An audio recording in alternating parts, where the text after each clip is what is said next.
That's James's meal today, and I'm having similar, just not salmon.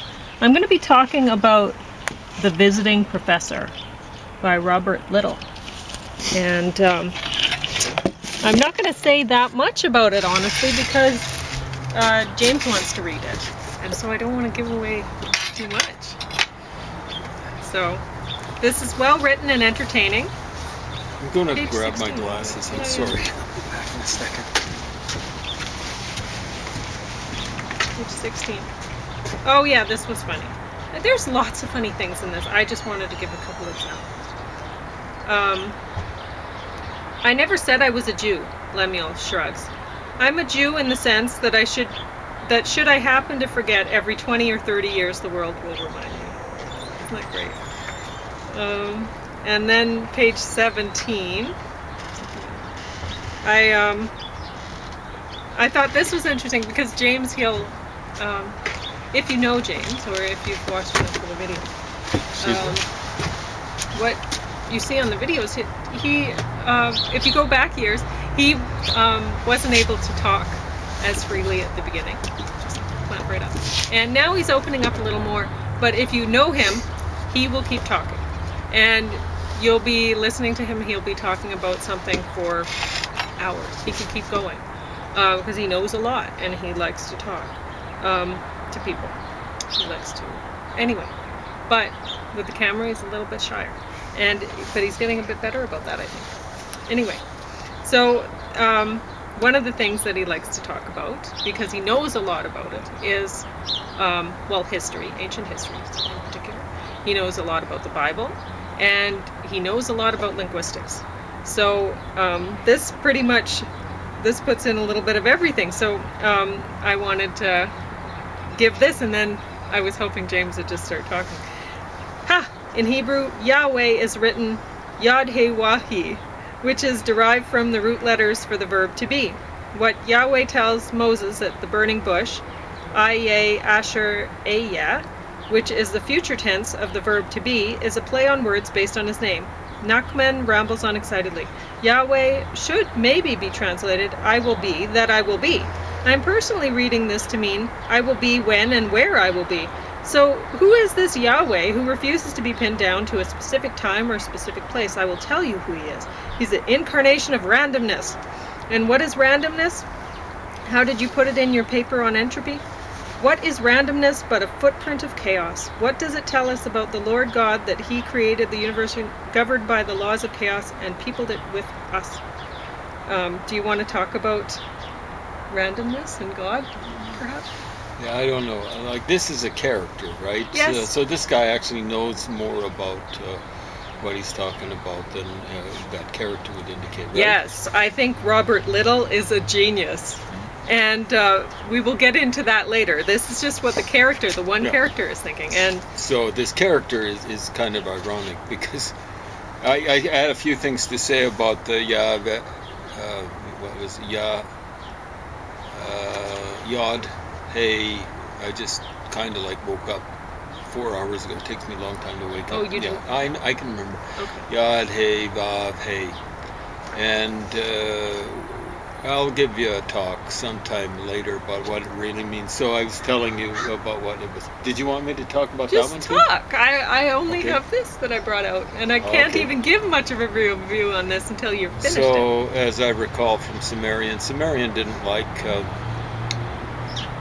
didn't indicate glottal stops. It didn't indicate the Y's. It didn't indicate W's at the beginning or end of the syllables. Which means they didn't indicate. As I recall, they didn't indicate weak H's, maybe even H's generally. The hey is a weak H in Hebrew.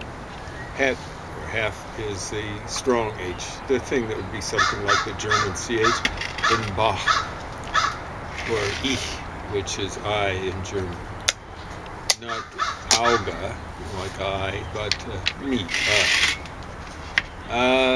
So if the Jews claimed,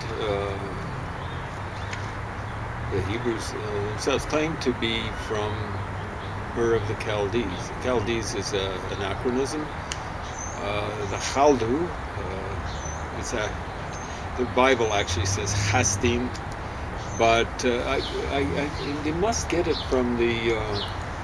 I've never checked in the original Septuagint to see what the Greek version of that is.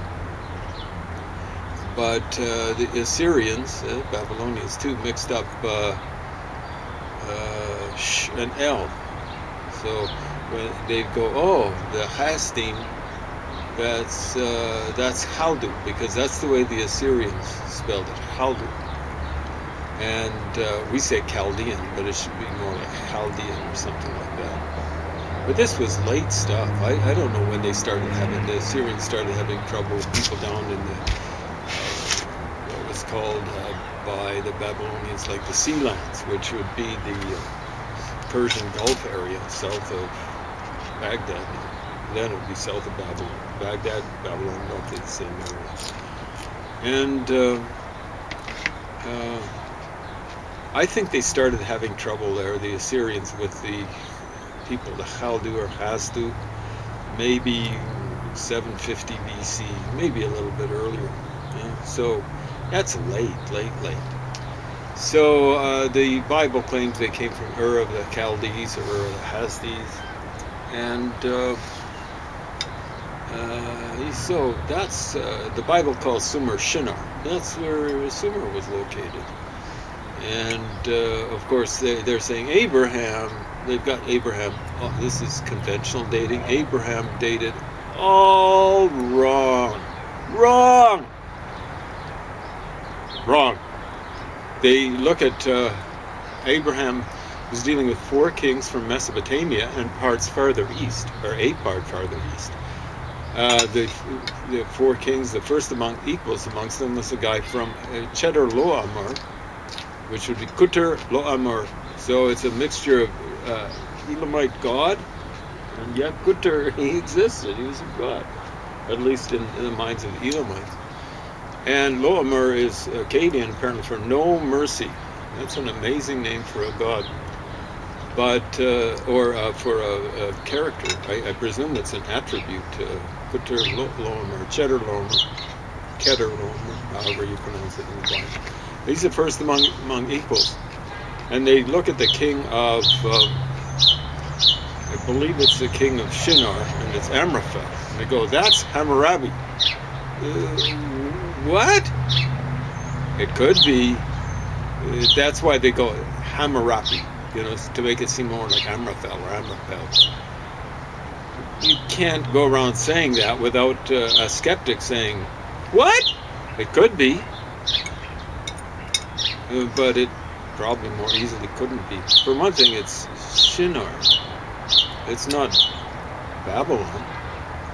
So Hammurabi was the king of Babylon, which is north of Shinar, Sumer. I believe there was the king of Elasar and this Title, king of the Goyim, which they figure, and probably rightly, was an early version of the Kurds. So Shinar, no, that's not the same as Babylon. See, they've got the name pretty wrong. They got the place wrong. How do you date Abraham? You look at who's the first among equals of those 4 kings from Mesopotamia, parts further east. And it's the king of Elam. When's the only time that Elam is recorded as being powerful enough so that, hey, they could take other kings from Mesopotamia, leave Mesopotamia behind, and go all the way to the so-called Holy Land. All the way, according to the biblical account, down to the Red Sea, the Gulf of Aqaba. Like if you get accounts of the Elamites coming in and kind of taking over for a while. But what the hey? They barely make it in the middle of Mesopotamia. This guy is powerful. Like he leaves Mesopotamia behind and he figures he's got it under his control. If he didn't, if he just walked in, like in a razzia or something like that, and he headed out further west, people in Babylon would rebel and say, hey dude, how are you getting back to Elam? You're not getting back through Babylon. because we just overthrew the people that you left behind. He'd bring most of his troops along with him. He's a long way from home.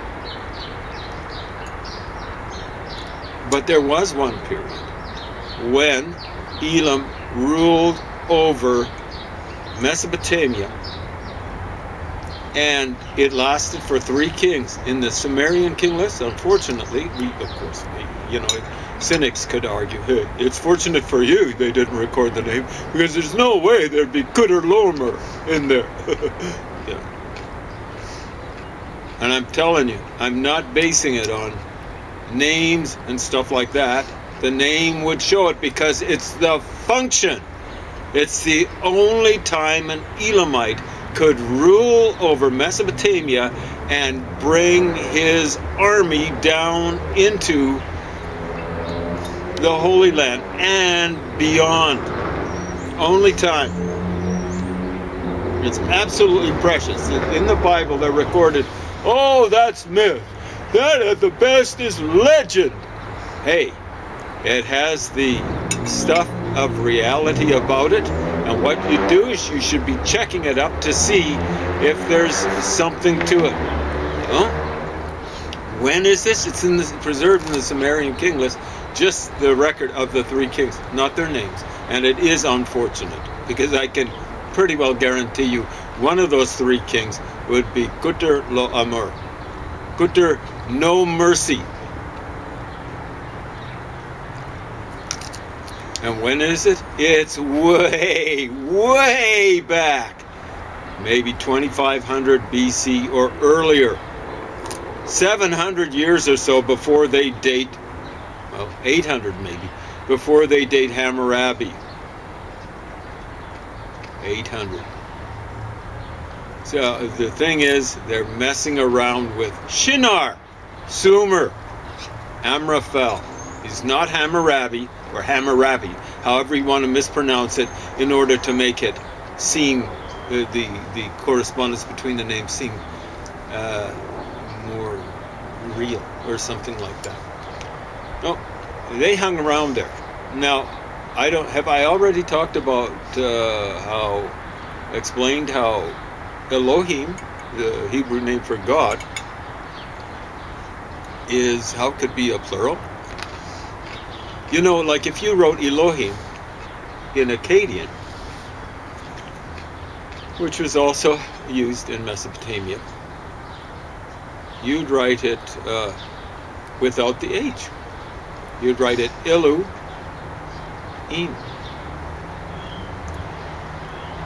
Uh-oh, is that actually a name of a god for the Akkadians? It'll be Elohim. And understand, in Akkadian, you'll see I and E changed, Erishum, Irishum. They'll vocalize it either way. These are the experts on, the people who specialize in Assyriology. Erishum, Irishum, E-I. So what happens if we take Elohim, after we drop the H off, that's the way you'd write it, and you've got Elohim. What does Elohim mean in Assyrian? Or in Babylonian? It means the god Im. Was there a god Im? Darn tootin' there was. The Assyrians would mention him often. Many times. Elohim. Im is his real name, and they call him a Syrian god, but is also a Syrian god. In other words, you'd expect him to be a generic Semitic god. The Hebrews were Semites. The Jews, the survivors of the Hebrews, they're Semites. What the Jews are worshiping, they don't know it, is this Syrian Southwest Asian god, Im. And that's why it's not a plural. It's Im. You got that? Now let's look at Yahweh. What happens if we drop the Y and the W? And we'll vocalize it, not Yahweh. We'll vocalize it Jehovah or Yehovah. The O we're going to leave out because Yahweh, it's left out there. So what we've got is we're dropping the Y off, we're dropping the H off, weak H, hey, and we're dropping the W off, and we're dropping the second hey, weak H. And what have you got? Jehovah, J-E, we got an E. Oh, we're not worried about it. And then we've dropped off the Va, we've dropped off the W and the H, A, E-A. I wonder if that's a god amongst the Sumerians or the Akkadians. Ea. E in Sumerian means house. Ah means, as I recall, of the abyss or the deep. Ea, that was a god, one of their big gods, the god of the deep. Now from what I can tell, the Hebrews started worshiping in a serious way under Moses.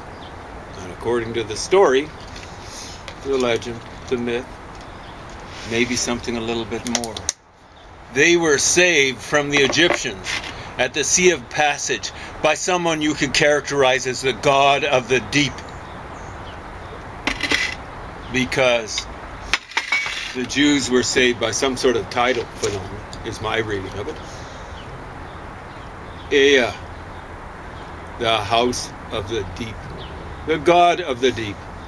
So these two gods, these two names of God, it's a form of syncretism. Ea is a Sumerian god, god of the deep, and Im is the god of the, he was a storm god, god of thunder and lightning, a bit like Thor or Zeus or Jupiter. No. Now, okay. What else were we dealing with? Well, you were talking, he was, the character in here was talking about God being the God of Ram. He's the incarnation of Ram. In the beginning, God created the heavens and the earth. How does it go? The earth was without form and void. So yeah, he created something like that was random. But even then, he created something out of nothing. And the Spirit of God moved upon the face of the waters. And what did he do? He made stuff out of that stuff that is without. He already made something, and then he made stuff that was increasingly less random. Randomness is like entropy, and it's understood amongst physicists and others of their ilk that the opposite of entropy is something like order.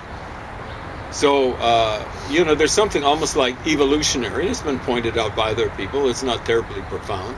It's maybe not even terribly, it's even less profound, me mentioning it. But there's something almost evolutionary about the 6 days of creation. 7th day God rested, the Sabbath day. Hence, it was the day of rest for the Hebrews and later on the Jews. Well, what happens is you get increasing complexity within a unit of volume, shall we say. And on the last day, God creates man and woman, I guess, out of man's rib, according to the story. And they say, there might be some truth to it, that the most ordered, most complex, but ordered bit of the universe, or bits of the universe, are our brains. That's not randomness. So initially I was appalled. I thought it was Robert Littell. Yeah. I should say, but it's actually, he's being ironic. I think he's just making fun of this And we will talk about this a lot more once we both get done with it. But yeah, you were talking about the brain earlier. Mm-hmm. And, talking about how you could put more and more information in it, and it's, it becomes less and less random. It's not random at all. Well, there's that too. And then it breaks down as you age. Oh, right? Yeah. So it starts breaking down. Luckily enough, the way it's breaking down for me is like short-term memory. As my long-term memory, luckily, I'm still so stashing far. Stuff away. Yeah. I can't believe it. Yeah. I thought it wouldn't work out this way. That I just keep working at things. But I'm working at Tagalog now. I'm working at Hungarian now, Polish now, and I'm getting to the point where with these languages I'm reading them with a crib on the one side in the New Testament and or in the Book of Mormon. So I get the equivalent of bilingual, and I'm going back and forth to save myself going through teaching. But I'm still learning it. It's not as though I'm losing stuff faster than I'm picking this stuff up. Well, I think it's that, like I believe that all of our cells are alive and kind of like independently. Yeah, exactly. And so we're kind of like a community, each one of us, or a universe, if you want to look at it that way, whatever. And so James, how he has put away so much information is he worked on learning the same kind of memorization techniques that, what's his name, the mathematician. Yeah, that's right. His name now. Yeah. But from the Great Courses. Yeah. And James said, well, he learned it, it's a military thing, I guess. Is it? Well, that's what you were telling me, that some military guy had written a book about it, and that's where you came across it first. I don't think it was military. I don't know how that happened. But his name's Harry Lorraine. Oh. Yeah. So he doesn't look very military. He might be, but sometimes things creep in. I might have said something. I might have just woken up and said something amazing. Yeah. Who knows? Yeah. So anyway, that's what I remembered, but it's I might have got it wrong because I don't have the same kind of memorization techniques. Well, I make all sorts of mistakes. So anyway, so he's built these memorization techniques. He's taught himself, and he's taught his cells, I guess, in his brain, these memorization techniques. And so he puts all of this information I've devised in his head. some things too, like like the guy says, you make associations from one language to another. You're going to run into trouble if you're trying to learn a Semitic language and come up with correspondence with English language, because you got that sound. You got 2 H sounds. What are you going to do? Because so you got to come up with substitutions. I'll go to sleep in the evening, and before I go to sleep, I'll ask my angels, please put a poem in my, if I'm just thinking about a poem, I'll think about the rhythm or whatever before I go to sleep, and then my brain puts words into the place of like where they should be, right in the rhythm, or ask, please angels, put a song in my heart, and you wake up and la la la la la, you have a song, you have a melody. And well, for me anyway, because I've already taught my brain, I realize I've taught the cells of my brain how to sing melodies and stuff, and how to recognize that sort of thing, and how to understand the rhythm of language or whatever, how to hear it. That's why memorization is so important. But if you memorize, your brain will work an extra 8 hours a day. Exactly. When you're sleeping. Exactly. Working on stuff. So often you go to bed, you got a problem, you wake up, and you got a solution. So with me, I don't have all of the information stashed away in memorization techniques. I haven't used them I only have this, the stuff that I don't even think about having taught myself. Stuff like melody, stuff like, this is just, I just did this, and now my brain knows how to do it. But because it's working with me. The cells in my brain, they're all like, okay, well, you got to sleep now, but we're going to keep on clucking away and whatever, right? And so with James, he has so much information in his brain, and then they keep accessing. All those little cells, they keep accessing all that information, and then he wakes up and he has some new genius idea or whatever, which is amazing. I don't know about genius, it's just a new idea. Okay. The funny thing is, we go around saying things like that are genius, but they're just ordinary functioning of the brain. That's all it is. Yeah. So everyone's capable of it, unless they kind of got Down syndrome or stuff like that. So it could be that our angels are actually our cells in our brains. That, they're working with us. If you want to work together as a team, they're right there for you. So anyway, what was I going to say? Oh, there are so many artful lines in this book. Example on page 18, so let's go for that. In the end, he decides he has had his ration of chaos for one day and stubs out the joint in an ashtray that bears the name of the hotel it was stolen from. I love things like that. I loved reading this book. This was one of the most entertaining fiction books I've read. so good. I look forward to reading more by Littell. And I don't want to give any more away because James is going to be reading it. Yeah, I want to read a little. There we go. So because it's really good. it came highly recommended to me, or it will be. Yes. I love so many things about this book. The fact that like he sees things like the name of the barber shop is Tender 2, and he's reading it backwards through the window, right? So that's how this chapter is Tender 2 backwards. I was looking and then the next one is ambulance backwards. If you've ever seen what's written on the front of an ambulance, you'll understand that. Yeah. So you can see it in your rearview mirror and get the hay out of the way. Exactly. Unless you're one of these COVID convoy guys. Yeah. Hey, I got my freedom. I'm not getting out of the way. So, yeah, this is just, there's so many artful things about this, how it was put together. It's just incredible. It's a work of art. And he's managed to write quite a few other novels here, so I'm going to have to... I noticed there's one other virtue you write at the back of the book, 226 pages. He stuffed a lot of stuff in a few pages. So. Yeah, I mean, he puts a lot of information into a little amount of space, so he keeps hitting you with things that keep you reading. You know, there's no filler here. It's all really interesting. It's all killer, eh? Yes, yes. I really enjoyed it. So I should write down what I want to say, or maybe I should write it down somewhere what I want to say for the real full review of this, because I don't want to forget when James and I are talking about it together later on. Because I will say one thing, it's normally I don't like it when the story is told from when there's multiple people telling the story. Now, most of the time, it's this one character, the visiting professor. It's a story about him.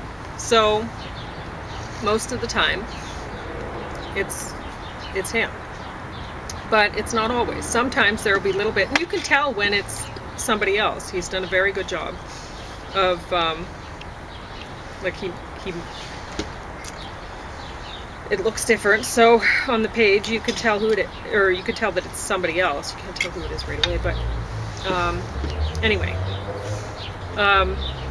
when somebody else is telling a bit of the story, it works, which I don't know if I've come across it ever, let alone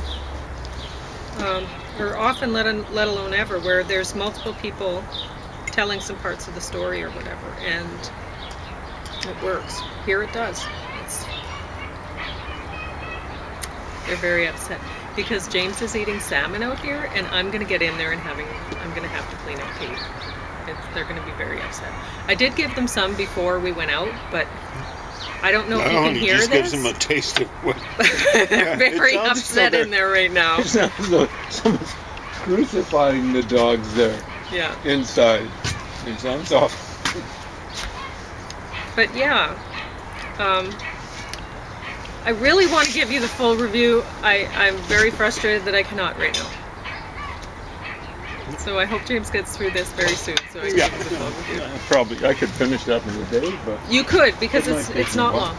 Anyway, how much time have we got? I don't know. I better go deal with those dogs. Oh, you're done. That's 28, 58, 59,